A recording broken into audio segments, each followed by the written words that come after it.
And then finally, I'll just finish out with this one's from Jennifer Rubin. She says, any Republican now promoting rejection of an election or calling to not follow the will of the voters or making baseless allegations of fraud should never serve in office, join a corporate board, find a faculty position, or be accepted into polite society. We have a list. That's what she ends with. So just, when you talk about people uprising, when you talk about, this is it. This is it. They are going to come for us. They are going to punish us. This is the communist revolution, and it might not start with gulags, but it sure as hell ends there. So these are people in power. These are not normal people. This is Alexandria Ocasio-Cortez, and of course you have Nancy Pelosi calling Donald Trump saying he's doing post-election mischief and calling him an enemy of the state, a domestic enemy of the state. So this is what we're looking towards if we do nothing. How do we stop this, Stuart? Well, I think you should do what, or Trump should do what I recommended you do over the summer. I hate to say I told you so, but I told you guys, I told everybody they're going to steal the election. Is why he should have dropped the hammer. He should have declared an insurrection and dropped the hammer in the summer. Now he has to do it post-election. When he does it now, they're going to claim he's doing it only to stay in power. But he still has no choice. He has to drop the hammer and suppress this communist insurrection.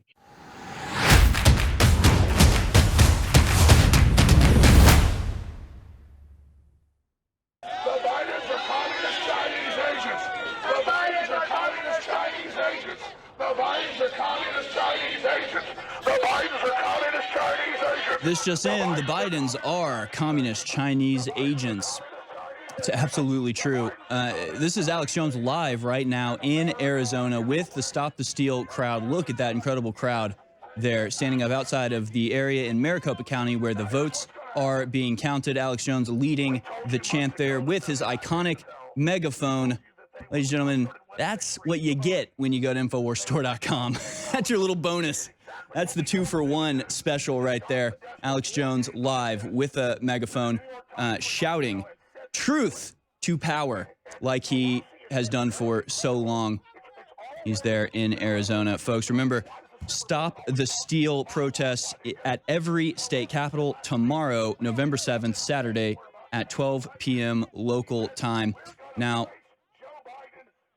I'm happy to welcome my guest. I'm excited to welcome my guest. My guest is Stuart Rhodes of the Oath Keepers.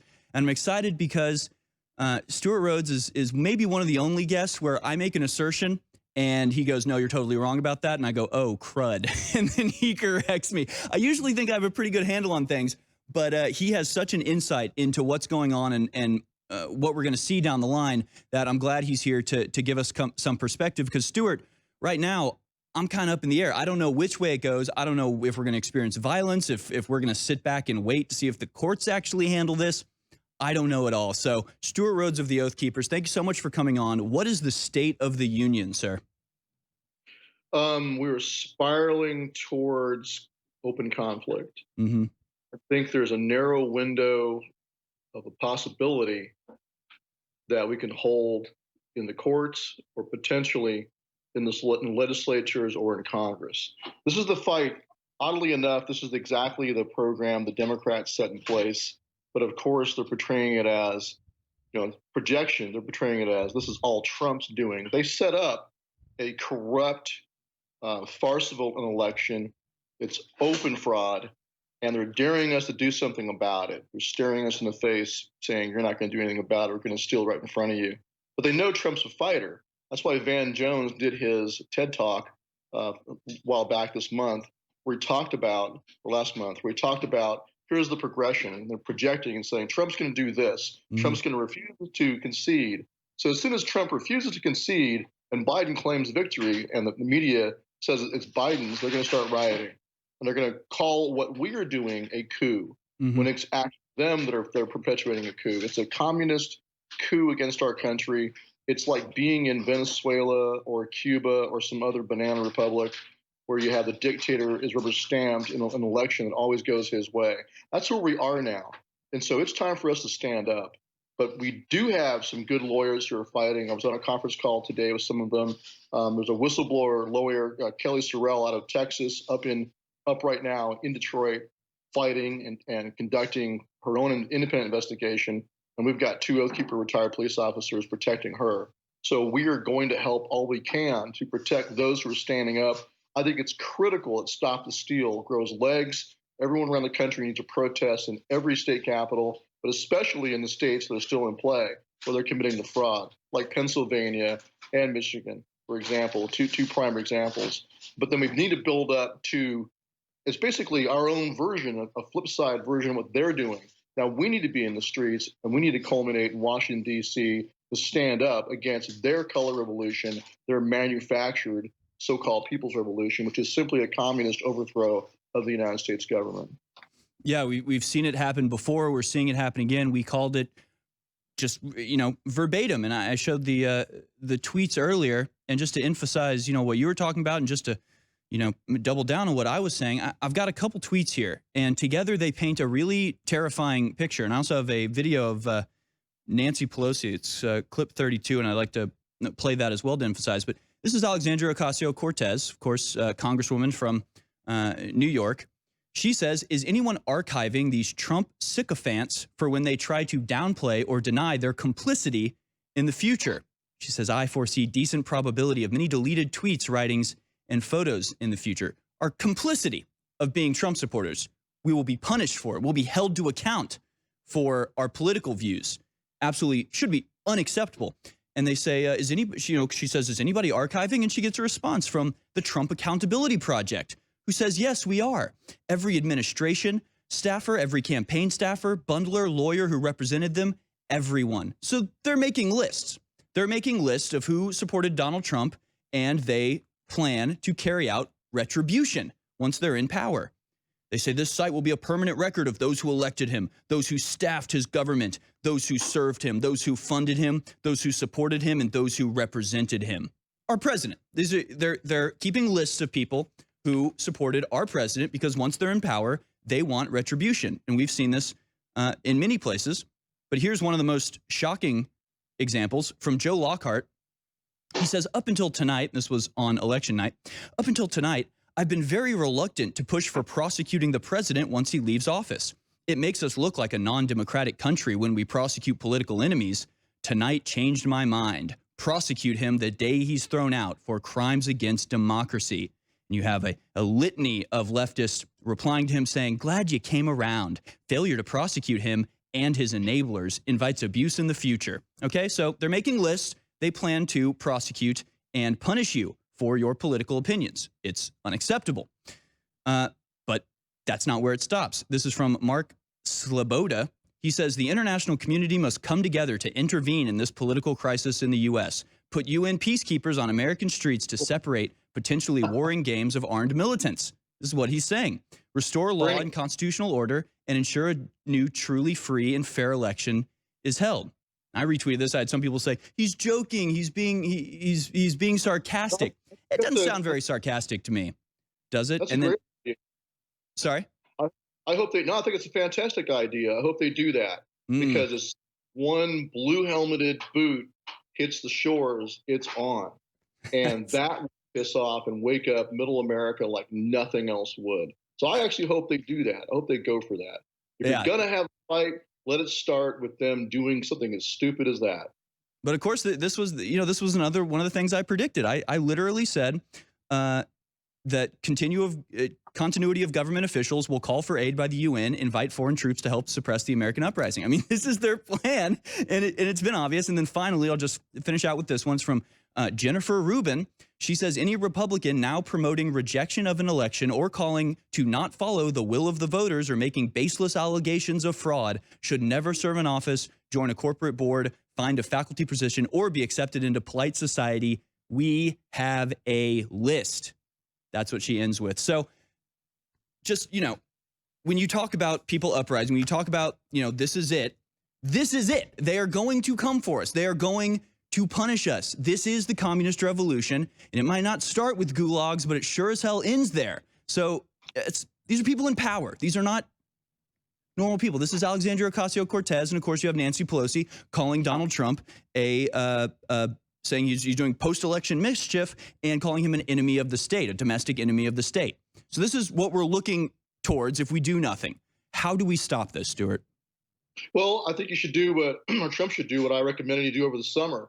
I hate to say I told you so, but I told you guys, I told everybody they're going to steal the election. Is why he should have dropped the hammer. He should have declared an insurrection and dropped the hammer in the summer. Now he has to do it post-election. When he does it now, they're going to claim he's doing it only to stay in power. But he still has no choice. He has to drop the hammer and suppress this communist insurrection, and we will help him get it done.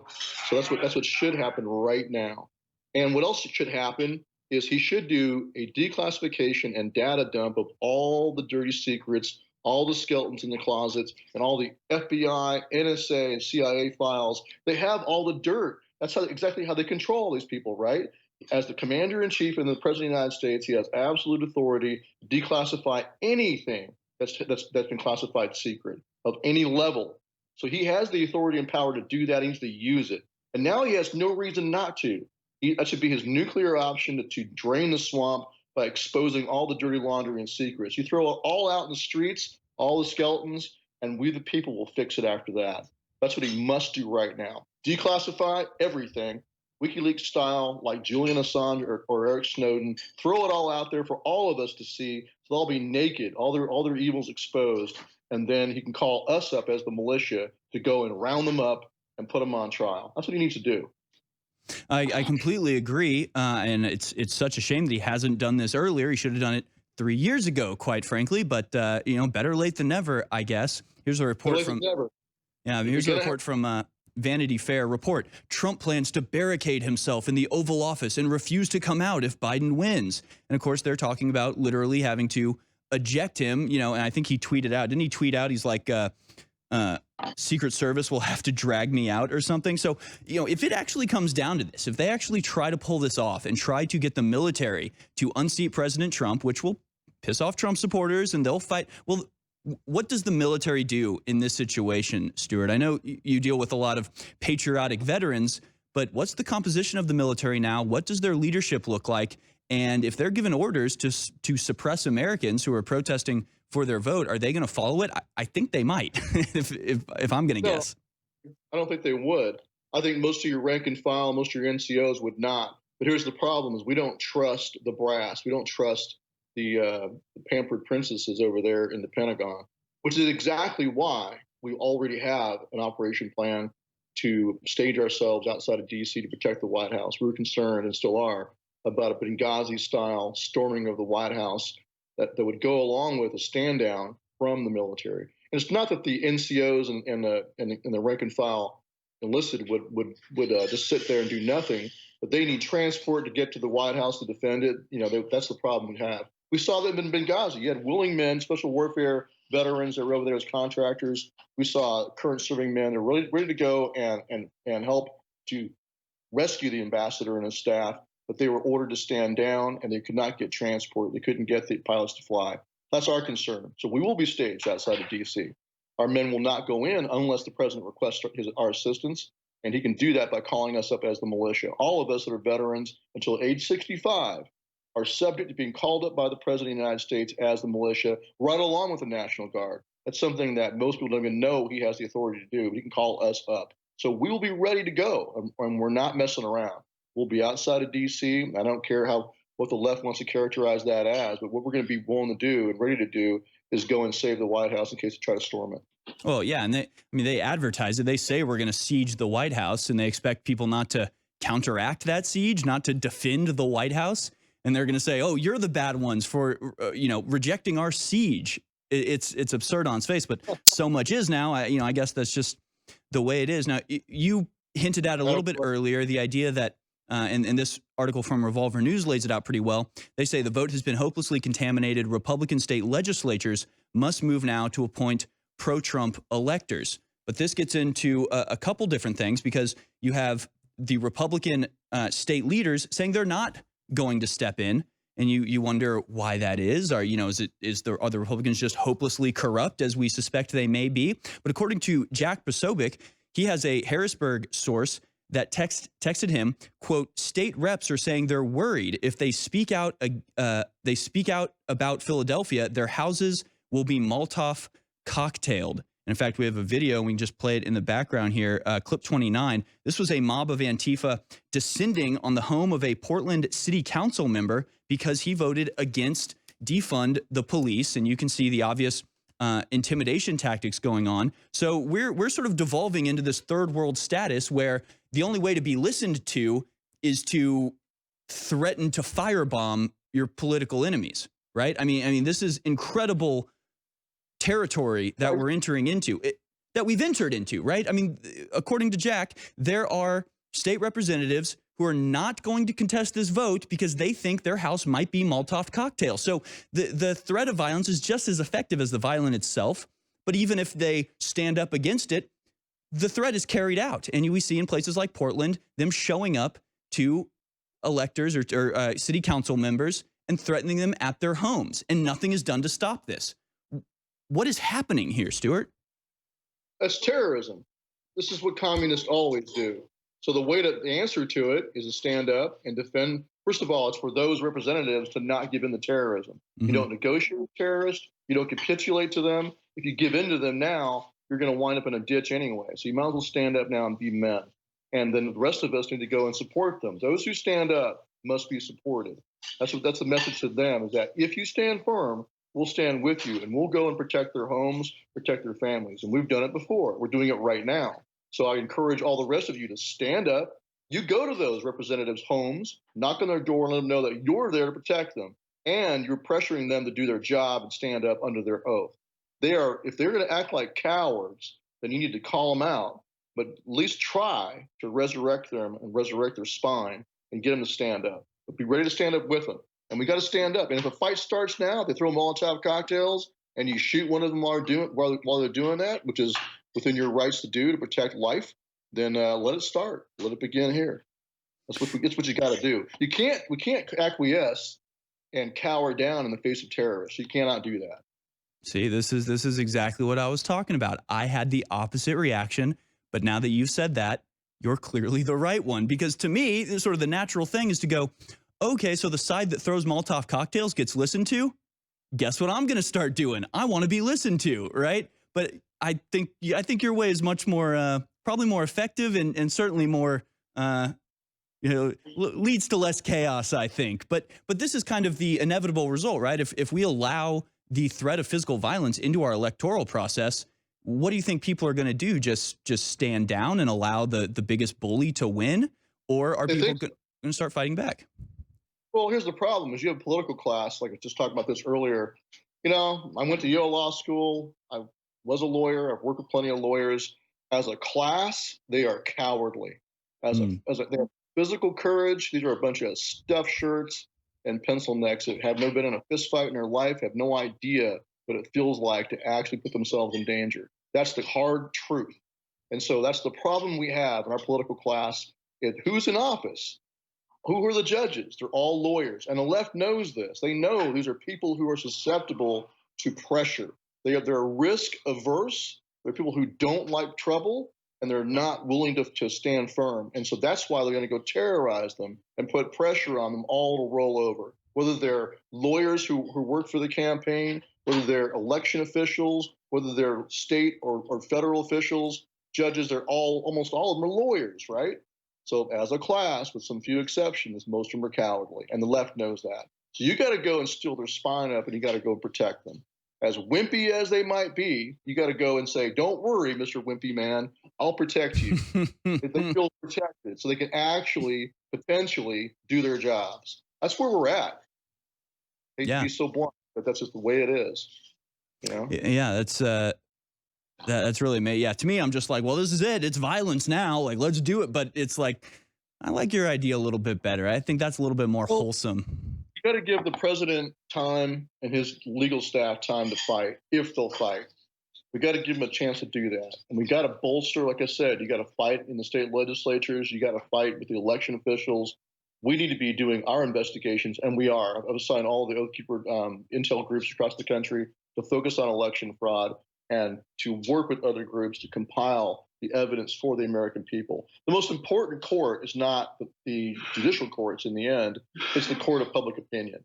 I don't have any faith in judges because they're a bunch of lawyers. Right. I don't have faith in Congress. Look at Lindsey Graham, right? He just sold out. He just got reelected and he sold people out almost immediately by talking about amnesty again. So I don't trust the political class.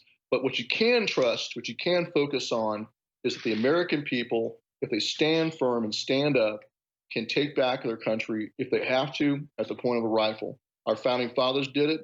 If this is the problem, the left is going to take the mask off and say, we are going to dominate you no matter what, and dare us to do something about it.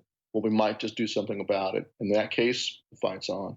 We give the president time, give him time to be the commander in chief. He is still the commander in chief. He still has within his power to declassify all their dirty secrets, throw them out in the street, which is what he must do. And he has the power as the commander in chief to call up the militia, and that's us, and the National Guard, and suppress the insurrection. Those are the two things he must do right now. Yeah, and just recall some of that American spirit that has been so deadened over the last several decades, at least ever since I've been around. It seems to have been more and more blunted. This the sharpness that you see if you read history about America. There was a time where we were so vital and just we didn't let anything pass. Especially, I mean, look at the history of Texas. I mean, the slightest inconvenience from the people in power, man, they were out the door, and lucky if they didn't catch a bullet on the way out. And now it's just like, oh, you're not actively stabbing me, then I guess whatever you want to do is fine. And then, oh, you stabbed me, I guess that's fine too. I mean, it's crazy where we've gotten now. That's true for the political class. That's not true for your average American patriot. Certainly not true for your average veteran. So I disagree with that. That's what they want you to think. They want you to think that everyone around you is a coward, and therefore you should not stand up. It's not true. Yeah, no, I agree. Yeah, thank you for correcting me. It's more like we're hamstrung, right? It's more like we can't do anything without the entire system crushing down on us. So we're all kind of afraid to stand up. It's more like the dogs of war. I know a lot of veterans across the country. I've been talking to a lot of them, and they're chomping at the bit, and they're leaning on the leashes, and they're ready to go. That's what it's actually like. So we're holding them back. We're giving the president time to get this done as the commander in chief and as the president, to stand up and do what he can do as the authority and the duty to do. If he doesn't do it, then you're going to see a surge across this country you've never seen before in American history. Nothing's going to happen. We're not going to just roll over and take a communist dictatorship. Not happening. And at his heel, leashed in like hounds, should fire, sword, and famine crouch for employment.